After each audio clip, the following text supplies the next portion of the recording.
Bueno, veo que ya estamos todos. Ah, no, faltaba Natalia que llegó, listo. Sí, Jorge me dijo que no iba a estar, pero por eso estoy grabando, para pasarle la grabación de lo que hagamos hoy. Entonces, bueno, como veo que ya estamos todos, pues empecemos de una vez. Eh, para confirmar, no sé, para saber que todos están ahí ya presentes, si me pueden hacer un chulito o una vainita ahí, para poder ya empezar en el chat o eso.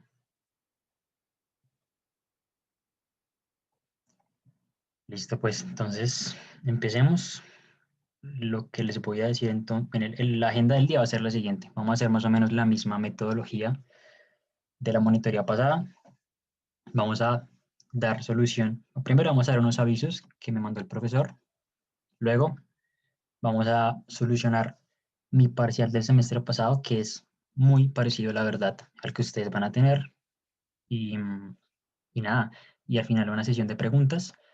Y como siempre, si en la medida en que vamos haciendo el desarrollo les surge alguna pregunta, me la hacen. Yo sé que ustedes no son mucho de hablar, pero sí sería bueno que si tienen una duda me la hagan saber. Es mejor para que mañana no, pues, no se lleven sorpresas o algo así.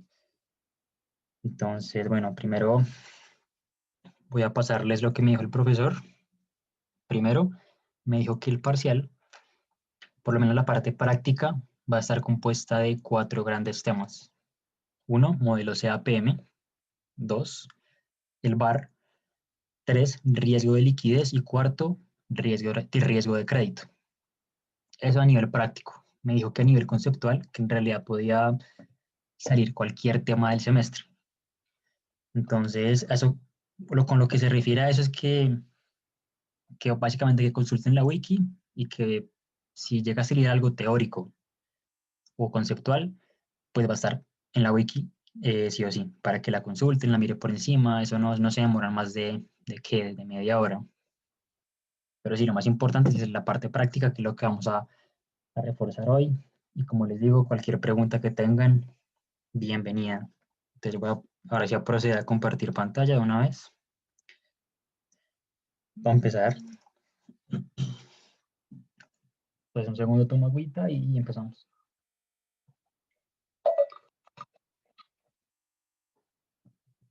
Este taller, Nicolás se los pasó a ustedes. Si no estoy mal, él les dio una especie de bono si solucionaban 2 puntos de este taller. Entonces, bueno, es el que vamos a solucionar hoy. Y eh, lo mismo, o sea, yo insisto mucho en esto, pero si tienen preguntas, sin problemas me las hacen saber, me cortan, me interrumpen, no importa.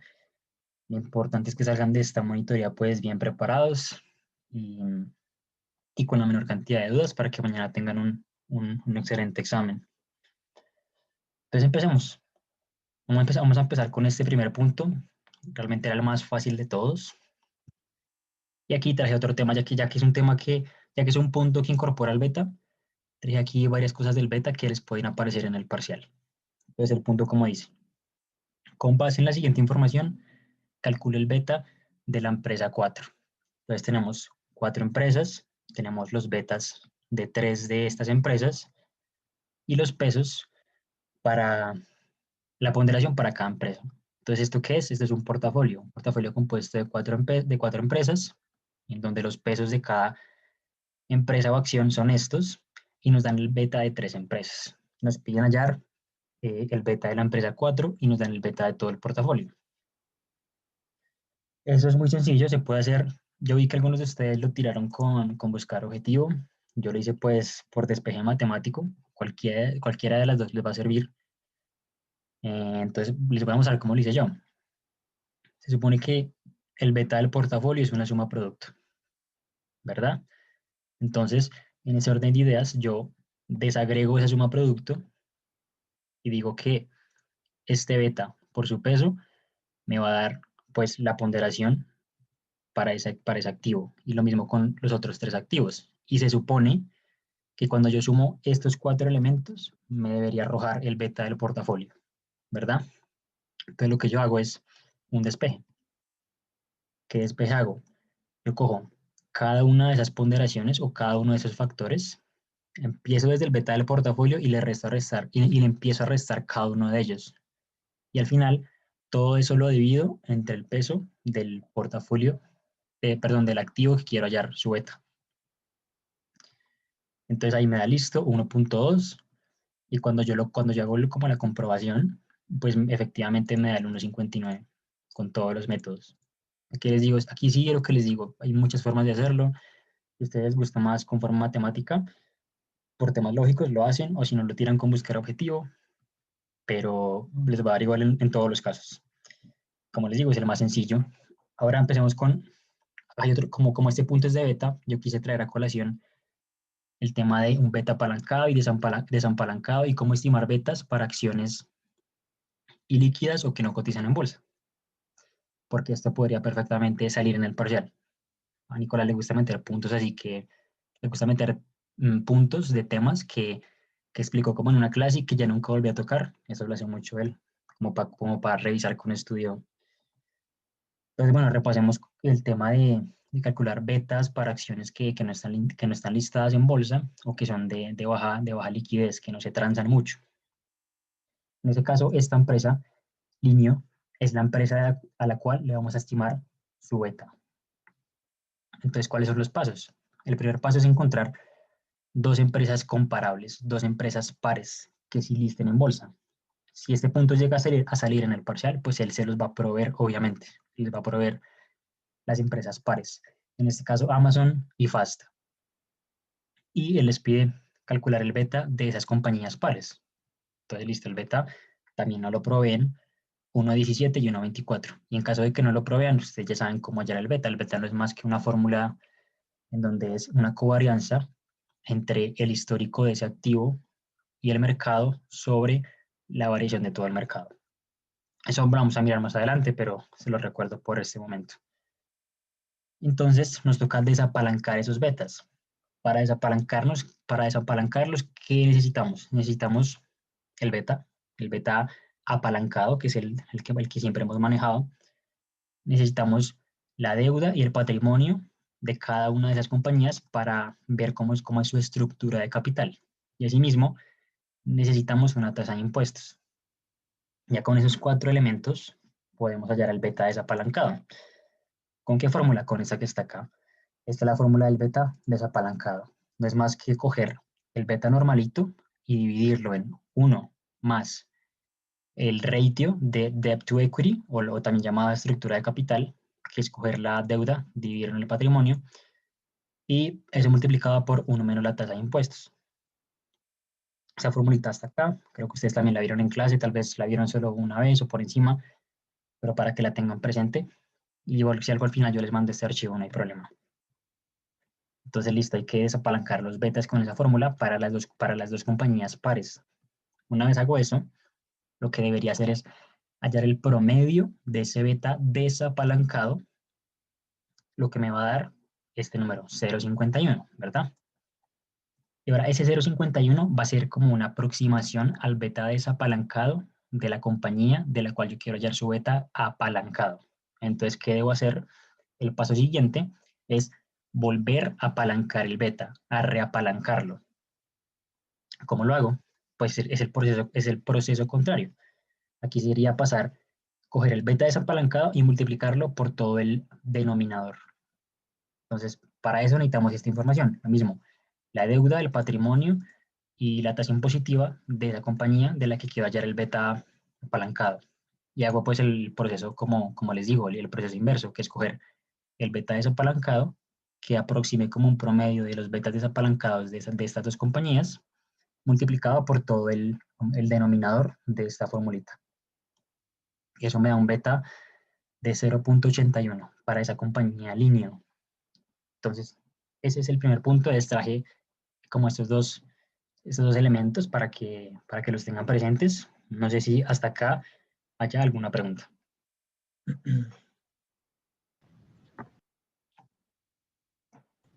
No, Pipe. No, listo. No, Pipe, todo bien. Claro. Listo, perfecto, chicos. Entonces pasemos al segundo punto. Este ya es un poco más sofisticado, pero no, o sea, es saberlo plantear, saberlo pensar, y a partir de allí realmente no es tan difícil. ¿Qué nos dicen? De acuerdo con la información suministrada en la hoja precios, calcule el VAR paramétrico en un periodo de 10 días. Cuando nos piden VAR, les recomiendo que tengan muy en cuenta la periodicidad que nos piden de ese VAR, porque muchas veces se comete el error de que si nos piden, por ejemplo, un VAR de 10 días, nosotros olvidamos hacer los cálculos de periodicidad, de escalamiento, y otorgamos un VAR en otra periodicidad, lo cual hace que todo el punto quede mal. Entonces es importante que tengan muy presente, primero, si es un VAR paramétrico o histórico, y segundo, la periodicidad de ese VAR, que en este caso es un VAR paramétrico, 10 días para un portafolio. Nos dan un valor total del portafolio, 1.000 millones. ¿Qué nos dan? Primero miramos este apartado. Nos dan 3 acciones con sus respectivos pesos y nos dan un bono. Ahí está como lo sofisticado. Lo sofisticado es que es un portafolio que se compone de bonos y acciones. Eso es todo. Pero si ustedes saben cómo manejar ambos tipos de activos de manera separada, no va a haber ningún problema. Entonces nos dan las 3 acciones, bono corporativo, sus pesos, y de este bono corporativo nos dan esta información: el cupón anual, el plazo y la tasa de valoración. Y también tenemos información acá en la hoja de precios. Entonces, de los históricos de esas 3 acciones y también de las tasas de valoración de ese bono en particular. ¿Qué nos piden? También nos dicen que asume una correlación de 0.16 entre los retornos del bono corporativo y cualquiera de las acciones. Entonces, esto es para agregarlo a la matriz de correlaciones, que es la que nosotros usamos para hallar el VAR del todo el portafolio. Por eso nos dan este tema de correlaciones. Y aquí simplemente nos recuerdan la fórmula del VAR del portafolio, porque ustedes lo que hicieron durante la mayoría del semestre fue hallar el VAR, pero por activo, por cada activo. De pronto no lo hallaron para todo un portafolio, pero no cambia mucho y eso es lo que vamos a ver. Nos piden entonces el VAR a un 99% de confianza. Ya tenemos todo más o menos claro, ya sabemos lo que nos piden, entonces remitámonos al ejercicio. ¿Yo qué hice? Traje los precios, listo, perdón, traje las fechas, y aquí simplemente traje los logarítmicos. Yo les recomiendo más trabajar con logarítmicos para facilidades en los cálculos. Ya les explico por qué. Pero entonces, listo. Hagan los logarítmicos, los retornos, los traje de la hoja de precios y lo mismo, logarítmicos de las tasas de valoración de ese bono. Entonces aquí lo que les digo, tengo un histórico de las 3 acciones y del bono. Y el bono traigo las tasas de valoración. Y a todo eso simplemente retorno logarítmicos. Eso es todo. Entonces, listo. ¿Qué voy a hacer? Hay el retorno logarítmico, el promedio. Como estamos hablando de retornos logarítmicos, si yo el promedio, eso ya es una estimación aproximada de un retorno, en este caso son días, ¿no? Entonces, este es un retorno logarítmico diario, un retorno esperado, lo que llamaríamos un retorno esperado, que está logarítmico y diario. Simplemente es un promedio, aquí no hay gran ciencia. Luego lo convierto a geométrico. ¿Cómo lo hago? El exponencial del logarítmico menos 1. ¿Yo por qué lo quiero convertir a geométrico? ¿Y por qué no lo dejo en logarítmico? Porque realmente a nivel comercial lo que se manejan son estos retornos geométricos y lo que se presenta normalmente a nivel de cifras siempre son geométricos. Pero yo manejo logarítmicos porque me dan facilidades, porque, por ejemplo, los retornos logarítmicos se pueden operar entre sí. Esa es una de sus características más bacanas. Por eso, básicamente. Y acá, entonces, listo, lo paso a 10 días. Aquí, como estoy pasando este retorno geométrico a 10 días, como es geométrico, lo convierto como siempre hemos hecho. Es decir, cojo uno más ese retorno geométrico y lo elevo a la 10. Aquí, ¿qué hubiera sido más fácil? Y que tal vez yo me compliqué. Hubiera sido más fácil coger los logarítmicos directamente, multiplicarlos por 10, y esta vaina, ahí sí hacer el exponencial de esto menos 1. Y nos da igual. Miren este y mírense este. Nos da igual. Entonces, como les digo, lo bueno de los logarítmicos es que yo los puedo multiplicar, los puedo sumar, los puedo restar sin problema. Entonces, lo fácil hubiera sido, listo, cojo el logarítmico, lo multiplico por 10 y ya que lo tengo multiplicado, Ya que lo tengo en 10 días, ahí sí lo convierto a exponencial y me da este mismo número. ¿Esto para qué lo quiero? Porque en el VAR a veces ya depende del gusto y si lo saben justificar bien, pero a veces para el cálculo del VAR yo sumo el retorno. Ya depende de sus gustos, pero normalmente no se suma. Pero yo he visto que hay algunos de ustedes que sí lo suman y no hay problema. Nicolás dice, listo, no hay problema, eso ya es un tema de gustos y ya. Lo que más me importa de todo esto es la desviación, porque como ustedes saben, la desviación sí es uno de los elementos esenciales del VAR, ¿correcto? Entonces, la desviación no es otra cosa que la desviación muestral de todos esos históricos. Lo mismo para el bono también. Y luego convierto entonces esas desviaciones a geométricas. La del bono todavía no. Primero fijémonos en acciones porque el bono tiene un trato diferente. Entonces, por ahora fijémonos en acciones. Entonces, saco la desviación muestral, incluyendo la del bono, y estas desviaciones las paso a geométricas. Pero todavía la del bono no, solo las de las acciones. Y luego ya las paso a 10 días multiplicando por raíz de 10. Entonces, aquí nos quedan las desviaciones a 10 días de las tres acciones. Perdón. Felipe, lo pasaste a geométrica igual que los retornos, ¿cierto? O sea, el exponencial menos 1. Así es, Sam, tal cual. Pues, Entonces, listo, eso es todo. Ya tenemos las desviaciones de las tres acciones a 10 días. Ahora démosle el trato al bono, que es un trato diferente, es un trato particular, muy particular. Entonces, ahora para hallar la volatilidad que yo necesito para mi bono, el primer paso es hallar la desviación muestral del histórico. Esa desviación muestral nos arroja una desviación en días, de un día. Ahora, yo lo que voy a hacer es hacer un paso para pasar a la volatilidad de la tasa como tal y de allí a la volatilidad del precio, que es la que yo escalo finalmente. Entonces, repasémoslo. Listo, ya tenemos la desviación muestral de esos históricos. Para hallar la volatilidad de la tasa como tal, yo lo que voy a hacer es poner esa tasa geométrica con el exponencial, la de arriba, y multiplicarla por la última tasa vigente. ¿Cuál tasa? La que está en precios al final, por este 6,45. Y fíjense que ese 6,45 está, o sea, no está como porcentaje, o sea, no está 6,45%. En caso de que estuviera 6,45%, lo que yo debería hacer acá es multiplicar por 100, acá. Pero como ya está 6,45, por decirlo así, bruto, no multiplico por 100, sino que entonces lo dejo así. Entonces recordemos, cojo el numerito de arriba, que es la desviación muestral del histórico, lo convierto a geométrico con exponencial y eso lo multiplico por la última tasa vigente, la tasa de mi pestaña de precios. Eso me va a dar que la volatilidad de la tasa como tal, ya con ese ajuste incorporado de la última tasa.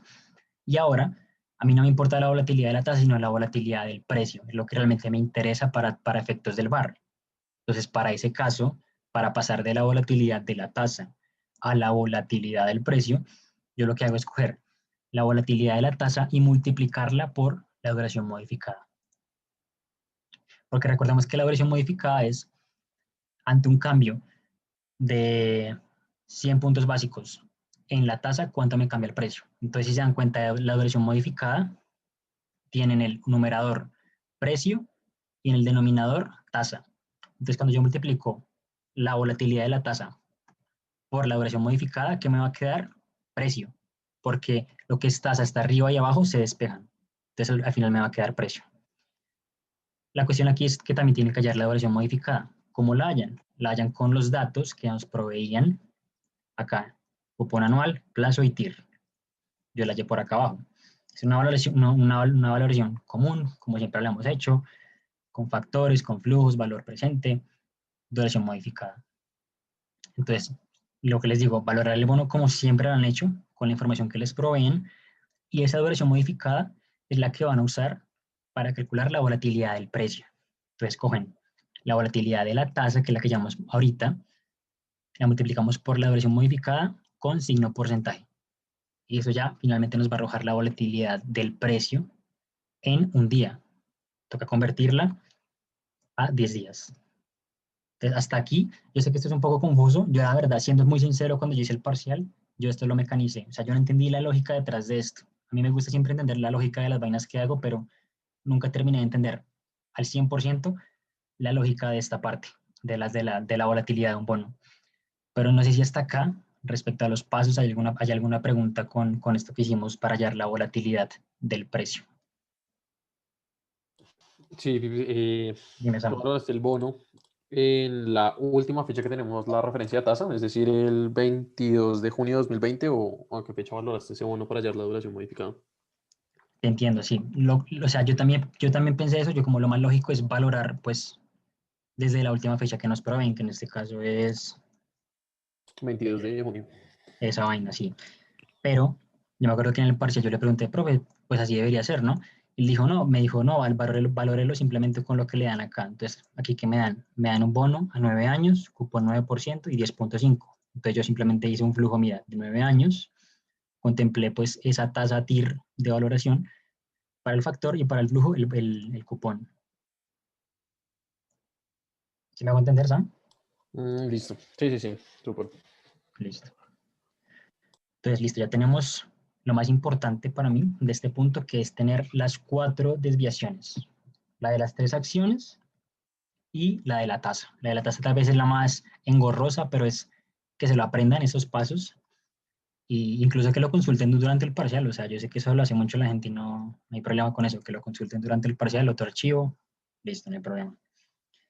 Entonces ya tenemos todo lo que necesitamos para ahora ya hacer el cálculo del VAR de todo el portafolio. Entonces, ¿yo qué hago? Yo traigo los pesos, porque los pesos no los proveían. Y con los pesos ya determino el monto de inversión que hay en cada activo. Tenemos una inversión inicial de 1.000 millones que están repartidos de esta forma. Y ya con eso entonces ya podemos hallar el VAR en porcentaje para cada uno de los activos. Vayamos primero separado. ¿Y cómo lo hago? Simplemente escoger la volatilidad a 10 días multiplicada por el Z.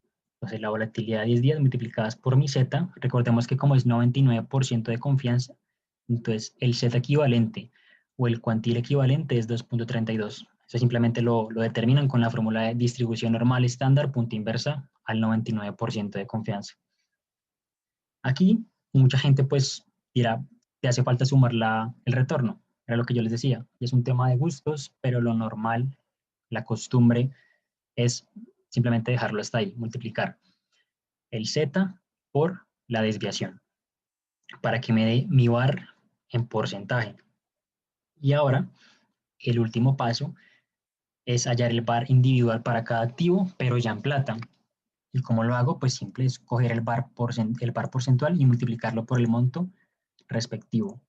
Y eso me va a dar el VAR en plata, ya para cada uno de los activos. Entonces ya tengo esta parte. Esta parte también es muy importante. Los VAR en plata. ¿Qué me hace falta para hallar el VAR de todo el portafolio? Mi matriz de correlaciones. Entonces aquí a veces la gente se confunde y en vez de encontrar la matriz de correlaciones, lo que hacen es la matriz de covarianzas. Pero no, para el caso del VAR, siempre usamos es las correlaciones. Entonces yo aquí tengo mi matriz de correlaciones, como se dan cuenta. Esto sí, esta parte que estoy encerrando la determiné con análisis de datos. Me voy acá, análisis de datos. ¿Dónde está? Coeficiente de correlación. ¿Y cojo qué cojo? Rango de entrada, cojo todos los históricos. Cojo, pero solo los de las acciones. Ya les digo por qué. Bueno, yo creo que ustedes ya lo intuyen. Pero cojo solo los de las acciones y le digo rótulos en la primera fila. Y le doy como opciones de salida, rango de salida, y le digo como en un lugar dentro de esta hoja. Entonces, al hacer eso, yo encuentro esta parte de la matriz. ¿Qué me falta? Me falta incorporar la parte de los bonos, ¿verdad? Pero esa ya me la dan.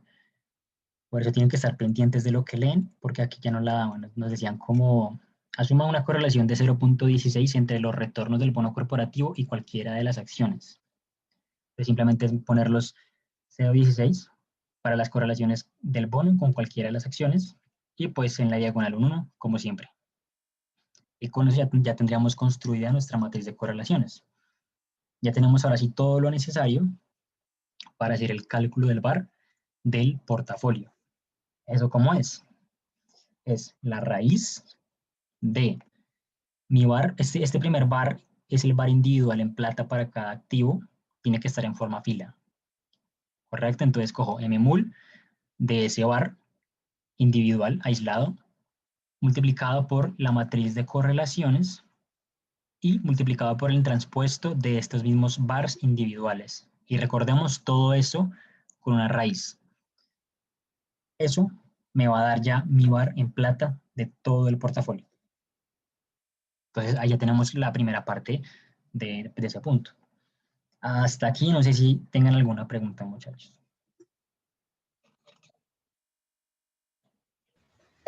Yo tengo una pregunta. Dime, Sari. Em, para hacer tu matriz de correlaciones, ¿no importa que no estén esos retornos en 10 días? No, mira que lo que es covarianzas y correlaciones realmente son indiferentes a las periodicidades. Sobre todo las correlaciones, o sea, aquí sí no importa, porque cuando nosotros convertimos las tasas, esas tasas son una equivalencia, entonces se mantienen las proporciones para los tres activos. Cuando yo calculo las correlaciones no van a cambiar, van a ser completamente iguales. Ah, ok, listo, muchas gracias. Listo, Saris.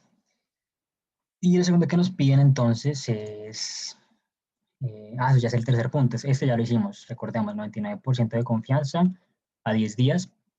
Entonces recordemos que hicimos varios cambios para manejar los datos a 10 días, cambios en las volatilidades sobre todo, y este punto ya estaría.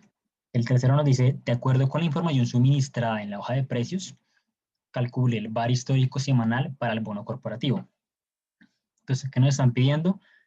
Un VaR de qué carácter histórico y qué periodicidad semanal para el bono.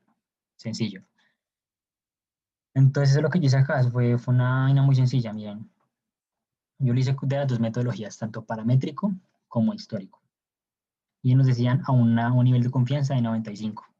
Aquí tengan cuidado porque puede que se los cambie, porque en el punto anterior me pedía al 99% y acá me lo pide al 95%. Entonces son como cascaritas que de pronto si uno deja pasar, pues le joden la nota a uno. Listo. Entonces, ¿cómo determina ese VaR histórico? Sabemos que para todo lo que sea VaR histórico manejamos la fórmula de percentil o la de percentil es excluyente. Cualquiera de las dos. Yo uso la de percentil. Entonces, ¿qué le dije? ¿Qué le dije aquí a esta función?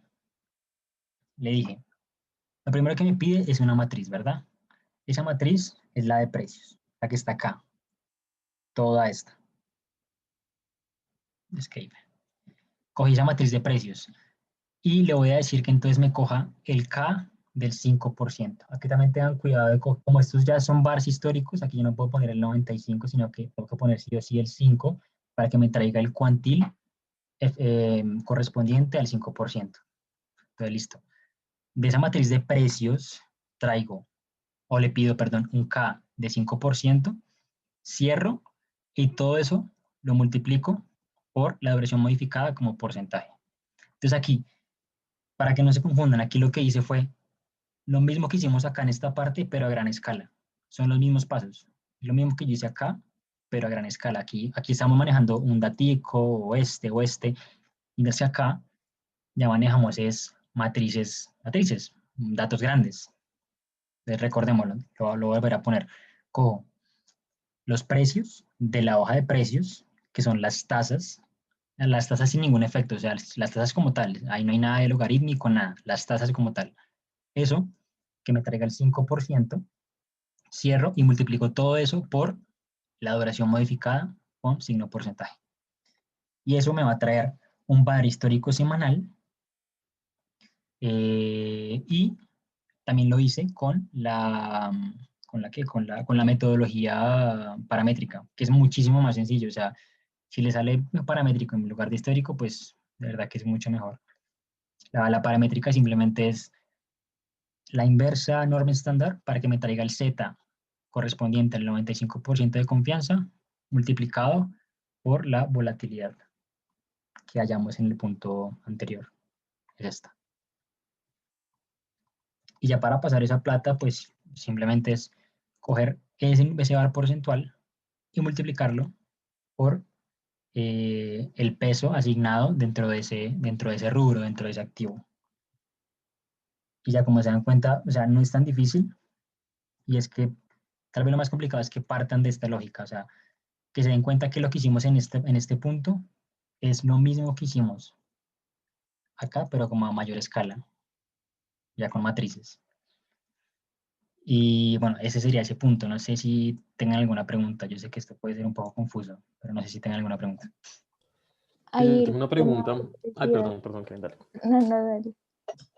El tema de la periodicidad ahí no hicimos nada para modificarlo, ¿no? Pues es bien el barrio histórico semanal, pero pues todo lo tenemos en diario y no pasa nada.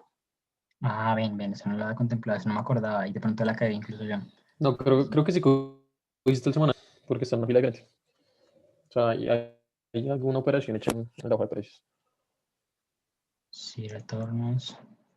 Acá cogí, por lo menos, mira, acá en este cogí el 10 días. 10 días.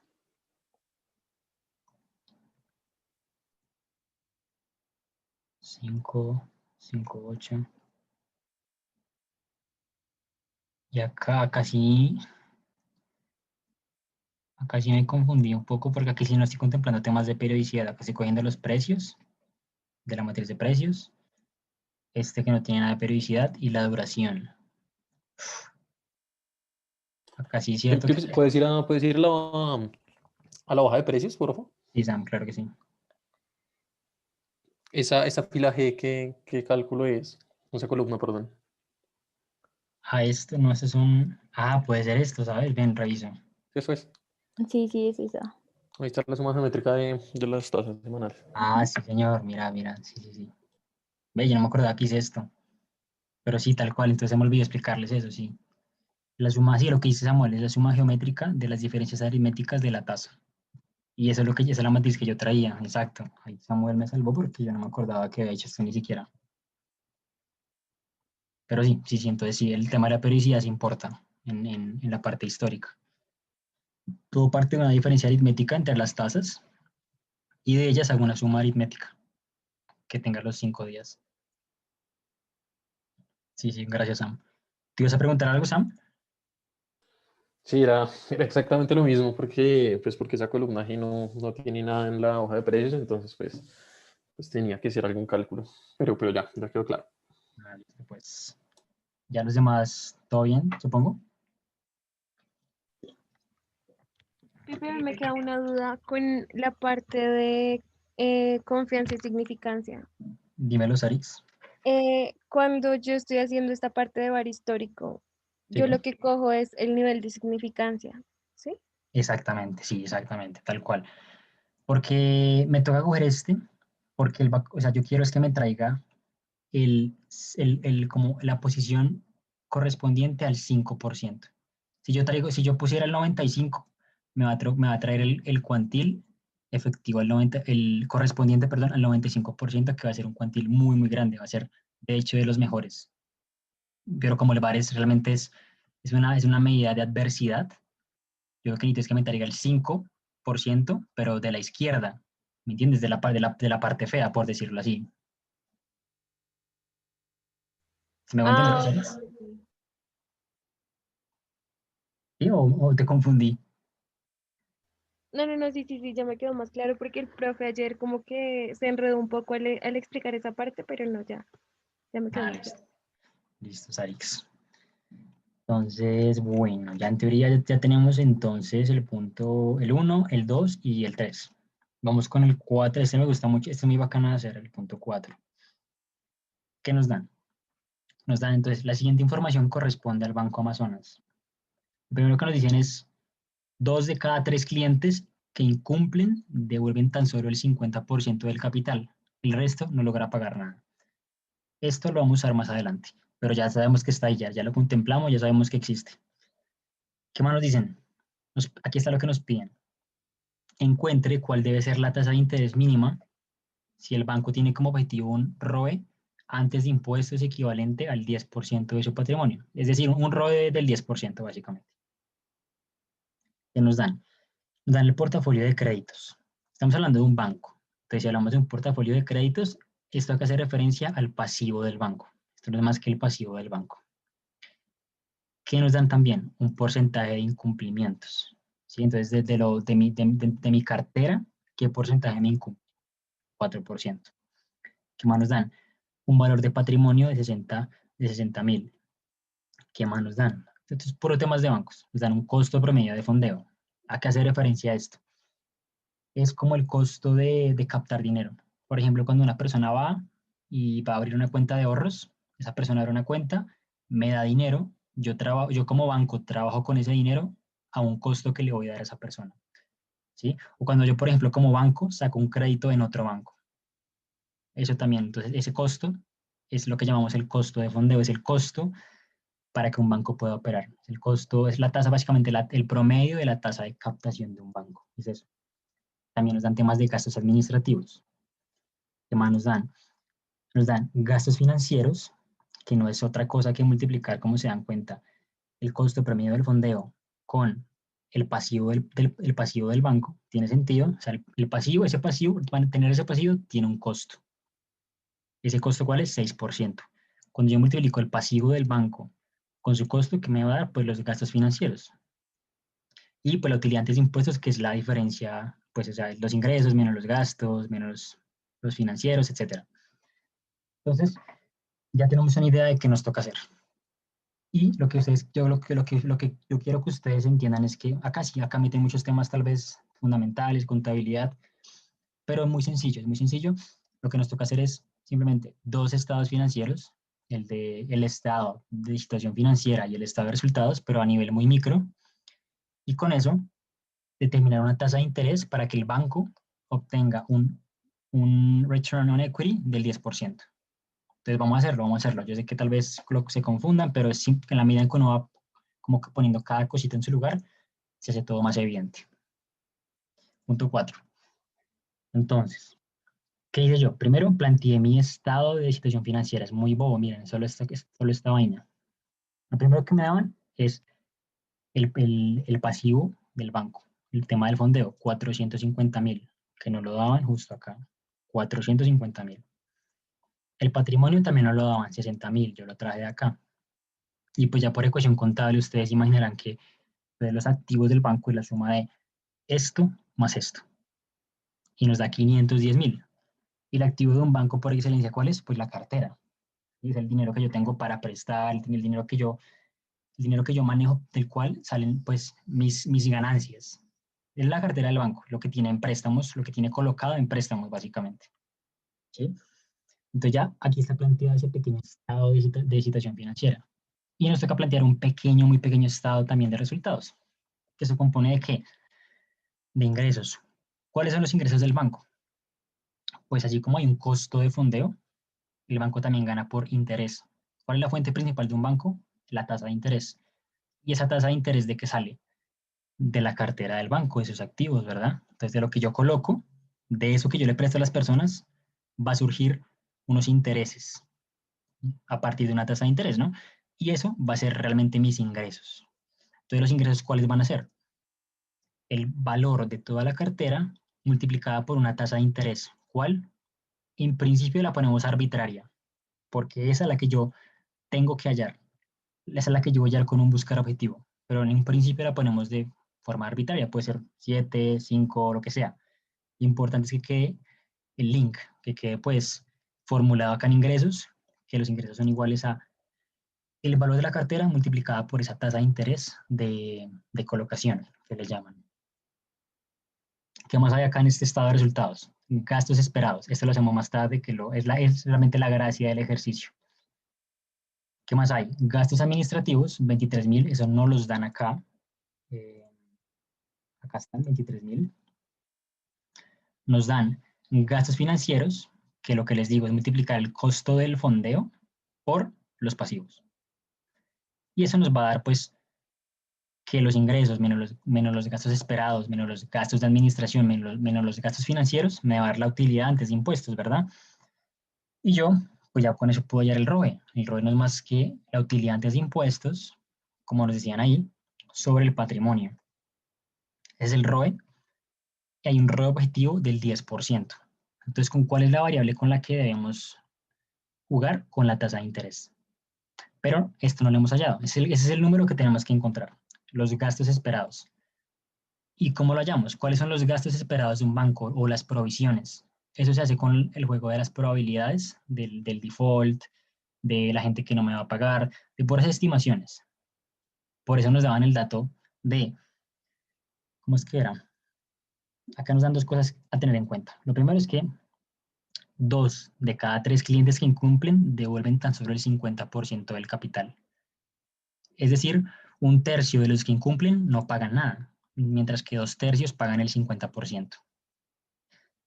Es lo primero a tener en cuenta. Lo segundo es este 4%. Este 4% es el total del total de mi cartera, ¿qué porcentaje me incumple? Incumple un 4%, recordemos esto. Vámonos entonces acá. Miren esta pequeña matriz, este pequeño consolidado. ¿Cuántos me cumplen? 96%, que es el 100% menos el 4% que estaba en la pestaña 1. Entonces, 96% me cumplen, es decir, 4% no me cumplen, como decía en la pestaña 1. Ahora, ¿cómo se reparte ese 4%? Me decían que 2/3 pagan el 50%. Entonces yo cojo ese 4% que sobra y lo multiplico por 2/3. Y el sobrante, es decir, 1/3, no paga nada. Y ya en ese orden de ideas nos queda como consolidada esa parte del sistema de pagos. Entonces, 96% cumplen. 2.67 solo pagan el 50%. Y los que no pagan nada del capital son el 1.33%. Ya con estos datos ya tenemos todo lo que necesitamos para hallar los gastos esperados o las llamadas provisiones también. ¿Cómo se hace eso? Con la fórmula de expected losses, que es esta. No sé si la conocían. Simplemente es coger la probabilidad de default multiplicado por una exposición multiplicado por el LGD, que el LGD es 1 menos la tasa de recuperación. Entonces voy a hallar el expected loss para cada uno de estos clientes, para estos dos. Estos no me importan porque estos ya sabemos que me pagan, ¿sí? Yo tengo que hallar yo tengo que usar la fórmula de expected loss para los que me pagan o el 50% o para los que no me pagan nada, ¿sí? Entonces, vamos a usar la fórmula primero para los que pagan el 50%. Entonces, lo primero de la fórmula que es la probabilidad de default. ¿Cuál es? Esta, el 267. Ese 267 son los que me pagan el 50%, pero esta como tal es la tasa, la probabilidad de default. Entonces yo cojo 267. ¿Qué sigue? La exposición. ¿Cuál es mi exposición? Toda mi cartera. Toda mi cartera es la exposición. Por eso acá traigo mi cartera. Y finalmente el LGD, que el LGD es 1 menos la tasa de recuperación. Entonces, 1 menos la tasa de recuperación, ¿cuánto es? Me pagan el 50%. Yo recupero el 50% de lo que presté.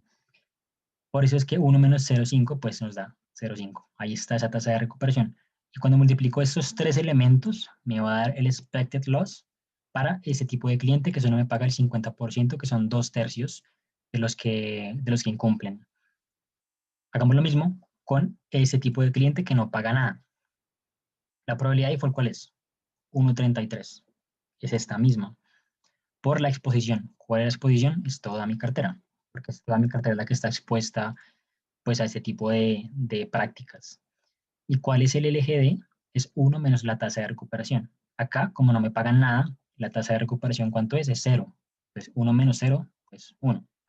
Y cuando multiplico esos tres elementos, coincidencialmente me da igual que el de arriba. Cuando sumo estos dos, me va a dar 13.600. Estos son mis gastos esperados en los que yo incurriré como banco.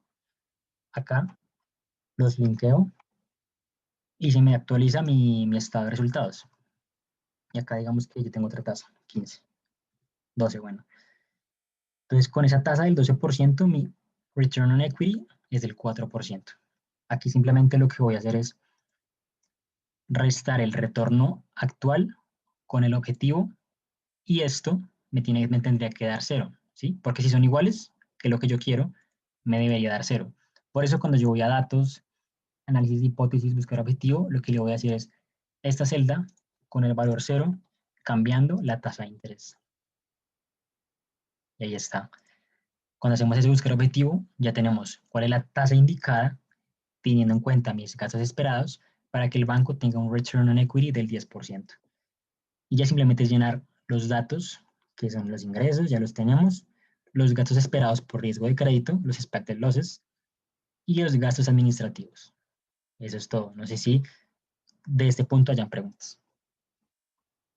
Sí, una pregunta, pero es más como de forma.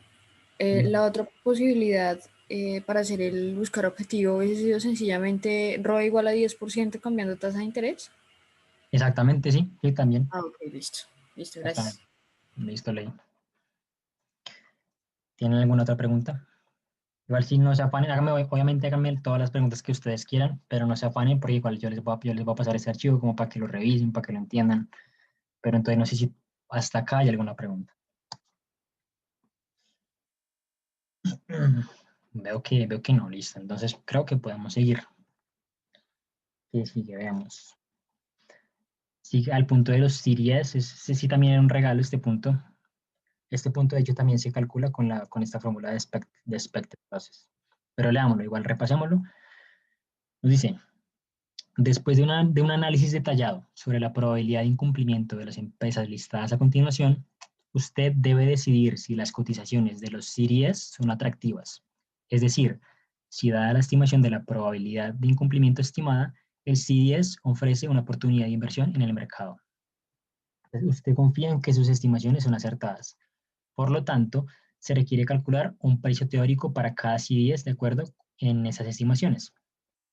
Entonces, este punto requiere, obviamente, que se calcule el precio estimado, pero que también se dé una explicación. O sea, el punto entre líneas exige que usted dé una explicación. Téngase en cuenta porque si usted no la pone, probablemente le bajen.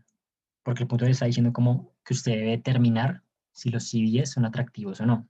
Entonces, pues usted no puede simplemente determinar eso poniendo esto. Usted debería dar una explicación de por qué son atractivos. Entonces, hagámoslo. Yo lo tengo acá en el 5. Esto no nos lo daban. Borrémoslo. ¿Qué nos dan? Nos dan cuál es la cotización del C10 a 5 años. Es una estimación que yo tengo, según la cual dentro de 5 años el C10 se va a estar cotizando a 78 para Apple, 87 para Microsoft, para JP Morgan 194, etc. Y también tengo una estimación sobre la probabilidad de que cada una de esas empresas caiga en default, ¿correcto? Entonces, lo que yo voy a hacer es calcular el precio estimado de hoy de ese C10. ¿Y cómo lo hago? Pues con la misma formulita que teníamos ahorita. Si se dan cuenta, la primera parte de esta fórmula es la probabilidad de default. ¿Cuál es la probabilidad de default? 0.50 para el caso de Apple. Yo por eso lo cojo. Multiplicado por la exposición. ¿Cuál es la exposición? Recordemos que los CDS, o sea, lo que hace es, lo que nos dice básicamente es, ¿cómo es que es esa vaina? Espera, es el costo de cubrir $10,000. Ah, de hecho lo tengo acá, miren. Entonces, ese es el costo de cubrir $10,000. Es decir, lo que hay detrás de eso es que nuestra exposición son $10,000. Yo por eso cojo $10,000 multiplicado por esa probabilidad de default, multiplicada por 1 menos la tasa de recuperación. La tasa de recuperación por defecto para temas de C10 siempre es 0.4. Entonces ya es un tema como fijo, a menos que les digan lo contrario. Y ya de acuerdo a esa fórmula, pues me arroba esos precios. 30, 35, 96, 129. Entonces ese es el precio estimado de hoy. Mi precio estimado para dentro de 5 años es este. Entonces, ¿es atractivo? Claro que es atractivo, porque si hoy me cuesta 30 y yo estimo que dentro de 5 años me va a costar 78. Entonces ahí hay un potencial de valoración, un potencial de rentabilidad, según el cual si yo compro hoy un C10, lo voy a poder vender dentro de 5 años a este precio. Entonces, sí, obviamente ahí decimos como que sí es atractivo por X y Y. Ya, ese es el punto. Como ven, ese sí no tiene tampoco gran ciencia. No sé si hay alguna pregunta de este punto, chicos. No. No, Pipe. ¿Listo? No, Pips. Entonces, listo, ya podemos pasar al último. Acá también, pues, me hicieron llegar varias dudas. Vamos a hacerlo. Este que dice, con base en la información suministrada en las hojas de movimientos, calcule el máximo retiro probable semanal, es decir, un bar de liquidez, con el 95% de confianza, y también nos piden la volatilidad anualizada del fondo. Vamos a ese punto. De este punto solo nos daban estas dos columnas, los movimientos y el valor del fondo. Entonces, yo para calcular mi famoso bar de liquidez paramétrico, ¿qué necesito? Yo necesito es, como ustedes recordarán, lo que necesito es primero tener una columna que contemple los movimientos como porcentaje del valor de todo el fondo, que es la que está acá.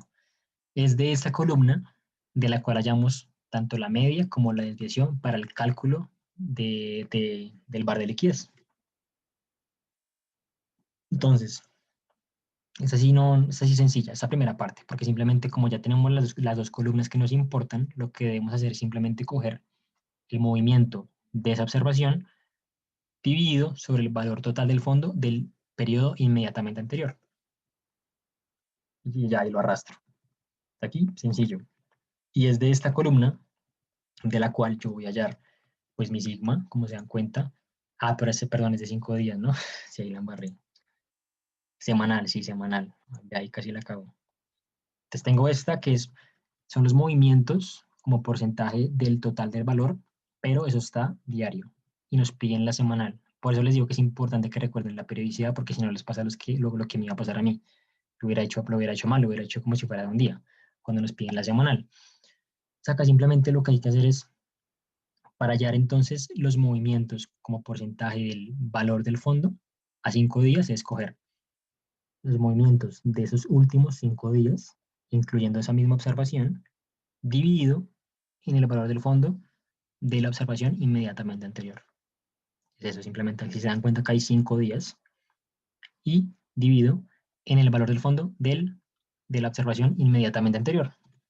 Y ahora sí, ya es con esto que hago los cálculos. Ahora sí ya sigma de esta columna, que ya está semanal, y lo mismo la media. Y pues ya, como me decían, 95% de confianza, yo el Z correspondiente, el Z relativo a ese nivel de confianza. Y ya con eso, pues ya puedo hallar el máximo retiro probable. Primero lo hallo, pues, porcentual, que es multiplicar el sigma por el Z. Sigma por el Z.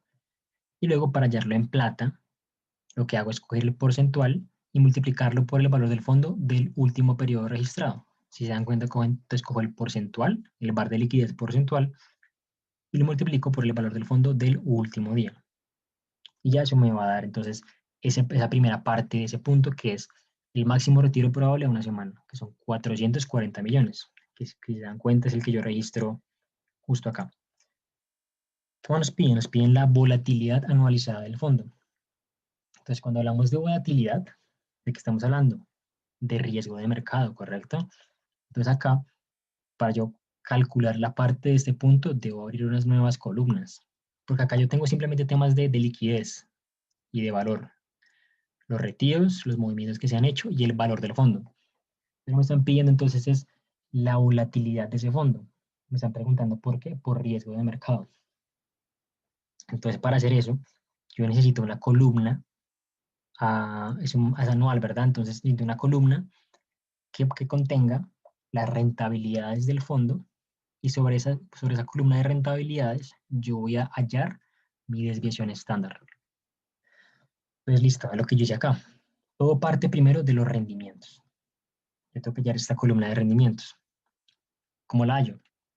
Mi columna de rendimientos no es otra cosa que el valor del fondo en ese día, restándole el valor del fondo del día anterior, pero también restándole los movimientos, para que se quite ese efecto de los movimientos y que el remanente realmente sea lo efectivo o lo relativo a rendimientos. Como se dan cuenta, entonces, valor del fondo menos valor del fondo del periodo anterior, menos los movimientos de ese mismo día.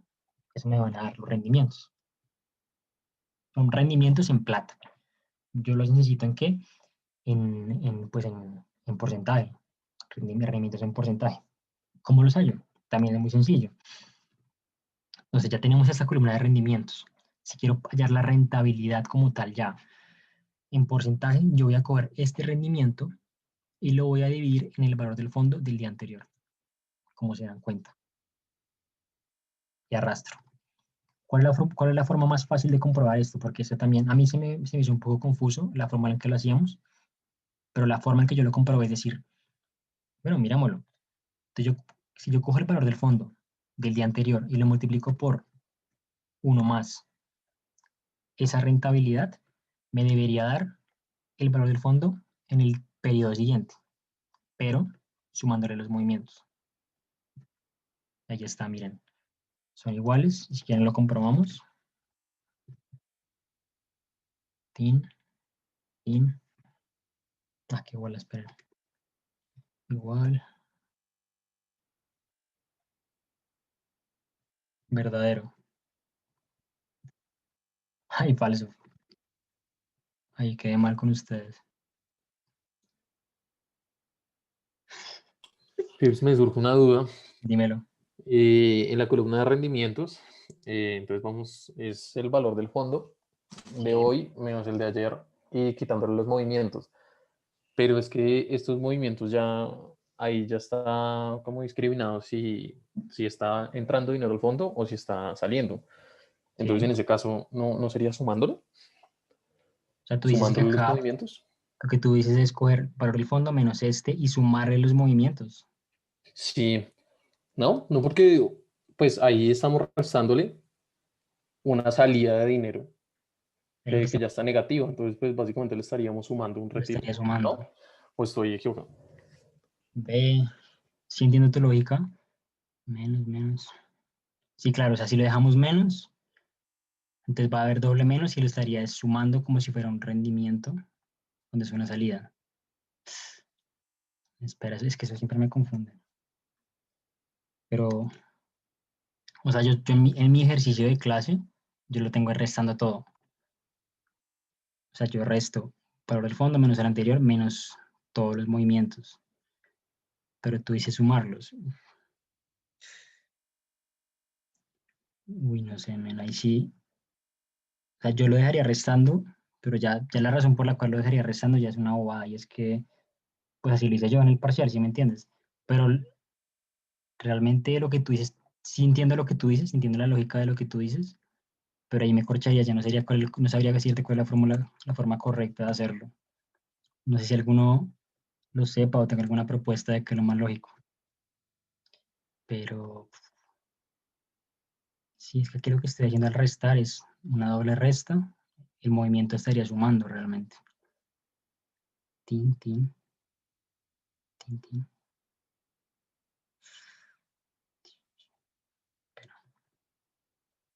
Déjame intentar algo. Vamos a esto.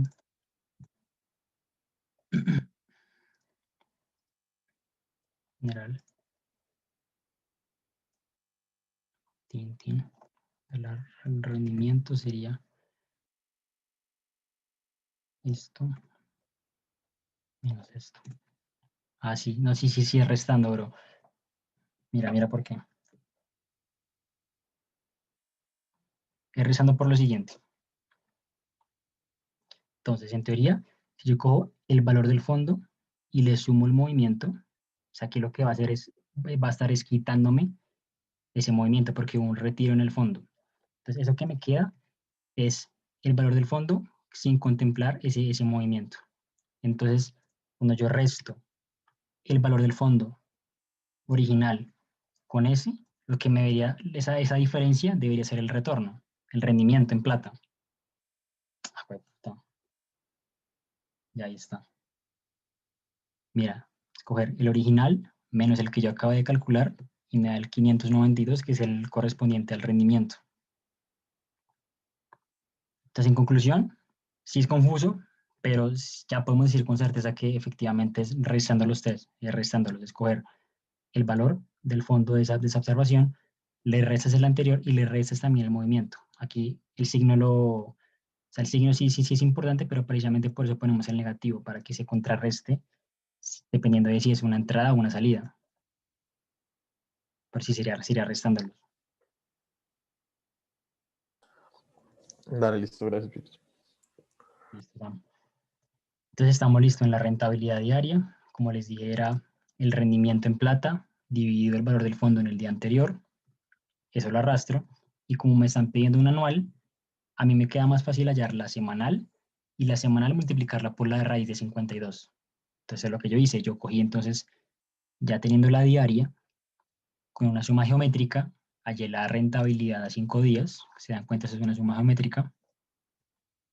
La arrastro y es a partir de esos datos con los cuales yo estimo la volatilidad. Entonces, esto me daría una volatilidad semanal. Y ya para pasarla anual por raíz de 52. Y se dan cuenta, es una volatilidad muy pequeña. Eso nos dijo el profe que era porque supuestamente este era un fondo, un FIC de renta fija. Por eso va tan pequeña. Pero este dato ya anual es el que yo pasaría aquí en la parte de volatilidad anualizada del fondo. Y ese sería ese punto. No sé si alguien tenga una pregunta.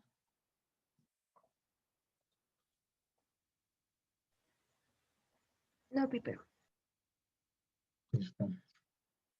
Y a ver qué más les puedo mostrar. Yo también pensaba mostrarles algo de CAPM. Ese tema tampoco es que sea muy complicado, pero pues como para repasar. CAPM, ¿qué es? El CAPM es una fórmula, es el Capital Assets Pricing Model, el cual nos estima como un retorno justo dado una variable de riesgo. ¿Cuál es esa variable de riesgo? El beta. Y el beta que estima es por excelencia el estimador de como ese riesgo, el riesgo sistemático o el riesgo no diversificable. Entonces, ante esa medida de riesgo, que es la que no se puede combatir ni siquiera con diversificación, ¿cuál sería el retorno mínimo requerido? El retorno mínimo requerido. Sí. Y pues el CAPM ya ustedes me imagino que lo saben hallar, simplemente es coger mi tasa libre de riesgo más mi beta por el retorno del mercado menos la libre de riesgo. Simplemente eso. Y los betas me imagino que también lo saben hallar manualmente. Es la covarianza de un histórico como tal, de un activo y el mercado dividido en la varianza muestral de todo el mercado. Así como se llaman los betas. Eso también sale por métodos de regresión lineal o multivariable, pero no, si lo pueden hallar así a mano con Excel, pues háganlo así, punto. Y nada, me imagino que ya también saben hacerlo de solvers. Y yo creo que esa parte de CAPM no es tan necesaria reforzarla, a menos que ustedes me lo digan y tengan alguna pregunta respecto a CAPM. No sé.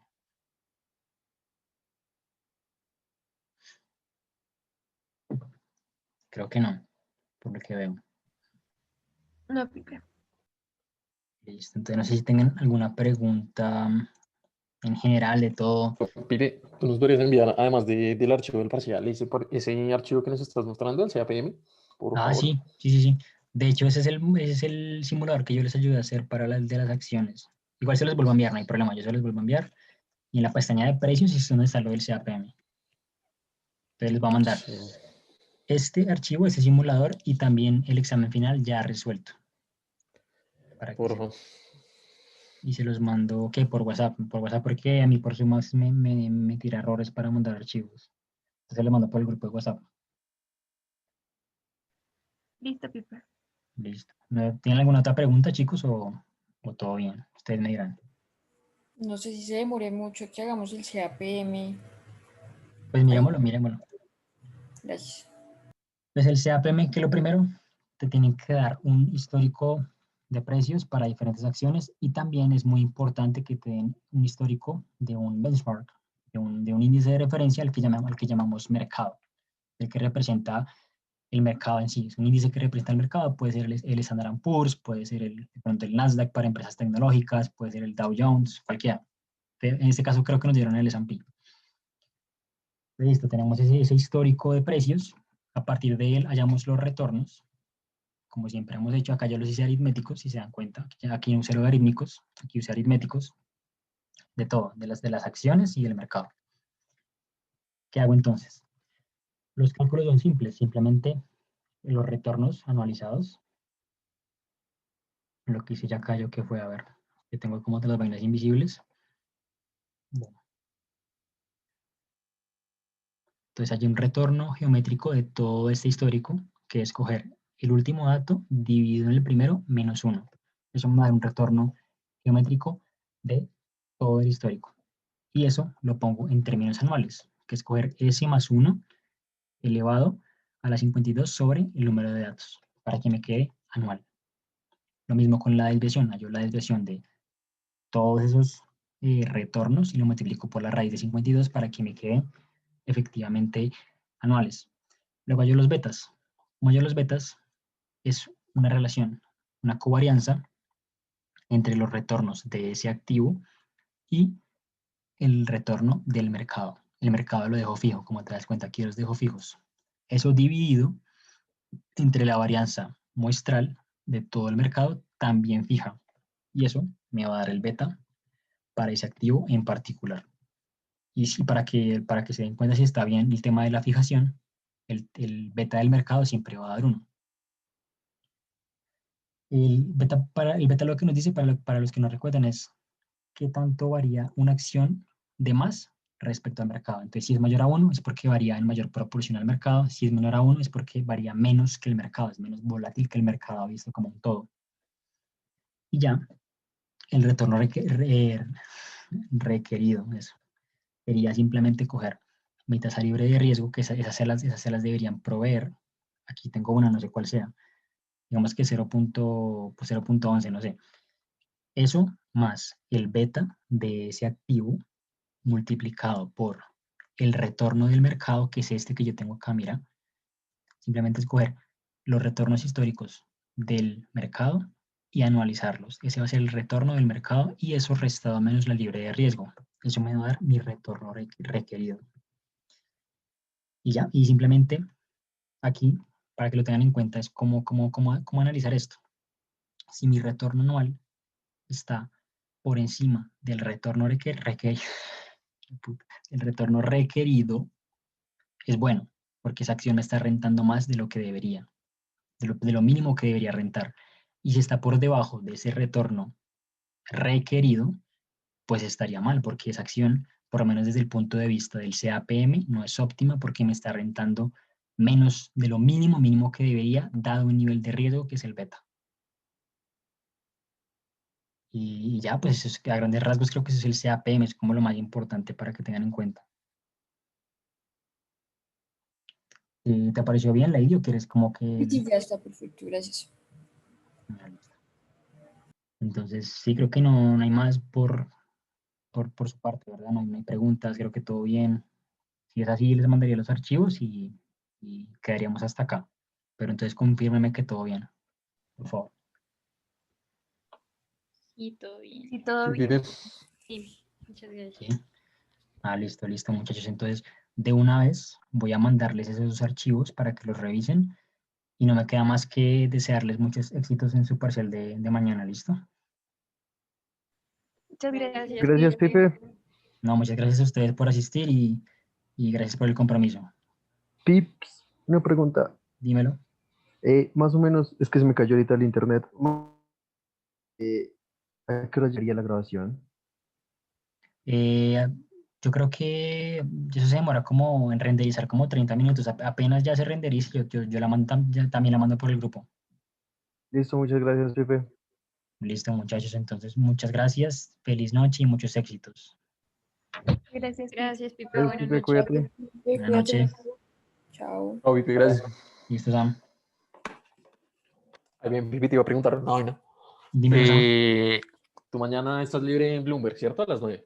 Sí, mañana estoy libre en Bloomberg a las 9 exactamente. Sí, pues es que necesito sacar unas vainas de la empresa para el examen final de accionario. Estoy ¿Verdad? recolgado, marica, entonces necesito de nuevo, sí, meter de duda a Dale, eso y ya dale. dedicarme a estudiar eso. De Eso, me arreglo, ¿listo? cáeme a Bloomberg ahí a las 9 y sacamos todo lo que necesites. Listo, pues. Bueno, dale, Pipe. Entonces nos vemos a las 9, bueno. Dale, pa, todo bien. Bueno, cuídate, marica. Chao. Igual, chao.